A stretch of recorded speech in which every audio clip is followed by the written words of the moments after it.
రాష్ట్రంలో రాజకీయం మారింది. కొత్త రాజకీయంలో మారిన పాత్రల్లో పార్టీల లీడర్లు పబ్లిక్ గా చెప్పుకోలేని విషయాలు, గుసగుసలాడుకునే ముచ్చట్లు చాలా ఉంటాయి. అట్లాంటి స్టోరీస్ ని చిట్చాట్లో చూద్దాం. ఎలక్షన్ హడావిడి తగ్గడంతో కాంగ్రెస్ లో పదవుల కోసం వెయిటింగ్ మొదలైంది. పీసీసీ నుండి నామినేటెడ్ వరకు నేతలంతా కళ్లల్లో ఒత్తులేసుకుని చూస్తున్నారు. ఎవరి ప్రయత్నాల్లో వాళ్లు బిజీ అయిపోయారు. ఎవరికేం దక్కుతుందో, కోరుకున్నది వస్తుందో లేదో అన్న ఉత్కంఠతో ఎదురు చూస్తున్నారట.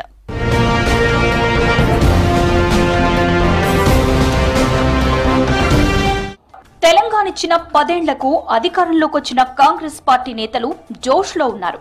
పార్టీ నామినేటెడ్ పదవులపై కన్నేసిన లీడర్లు ఆశగా హైకమాండ్ వైపు ఎదురు చూస్తున్నారట. కేబినెట్ లో కొన్ని మంత్రి పదవులు ఖాళీగా ఉన్నాయి. పీసీసీ చీఫ్ తో పాటు నామినేటెడ్ పదవుల కోసం నేతలంతా పెద్దల చుట్టూ చక్కర్లు కొడుతున్నారు. మంత్రివర్గ విస్తరణ, పీసీసీ చీఫ్, నామినేటెడ్ పదవుల భర్తీపై ముఖ్యమంత్రి, PCC chief Revanth Reddy focus పెట్టారట. ఈ మధ్య ఢిల్లీ వెళ్లిన సీఎం సోనియా గాంధీతో కూడా మాట్లాడారట. పీసీసీ చీఫ్ పై రకరకాల పేర్లు తెరపైకి వస్తున్నా అంతా హైకమాండేనని చెప్తున్నారట.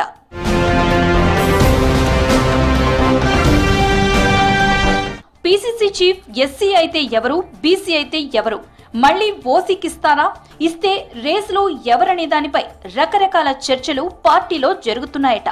సామాజిక సమీకరణాల కోణంలో ఎస్సీ అయితే సంపత్ కుమార్ పేరు వినిపిస్తోందట. బీసీల విషయానికొస్తే మధు యాష్కి, మహేష్ కుమార్ గౌడ్ పేర్లు వినిపిస్తున్నాయట. మంత్రి పొన్నం ప్రభాకర్ గౌడ్ పేరు కూడా బలంగా వినిపిస్తోందట.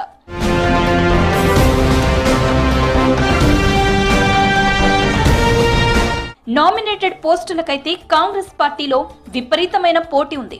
పార్లమెంటు ఎన్నికల ముందు 35 పేర్లతో ఓ జాబితా చక్కర్లు కొట్టింది. అది అనధికారికమే అయినా వాటికి రేపో మాపో అధికారిక ముద్ర పడుతుందని పార్టీ వర్గాలు చెప్తున్నాయట. అయితే ఆ లిస్ట్ పై కూడా పార్టీలోనే డివైడ్ టాక్ నడుస్తోందట. సామాజిక సమతుల్యత, జిల్లాల ప్రాతినిధ్యం, సీనియారిటీ, కష్టకాలంలో కాంగ్రెస్ వెంట నడవటం, ఇతరత్ర అంశాలను బేరీజు వేస్తూ పలు పేర్లపై చర్చ పెడుతున్నారట. ఒక్కో మంత్రి 1-2 పేర్లిచ్చినట్లు కూడా తెలుస్తోంది.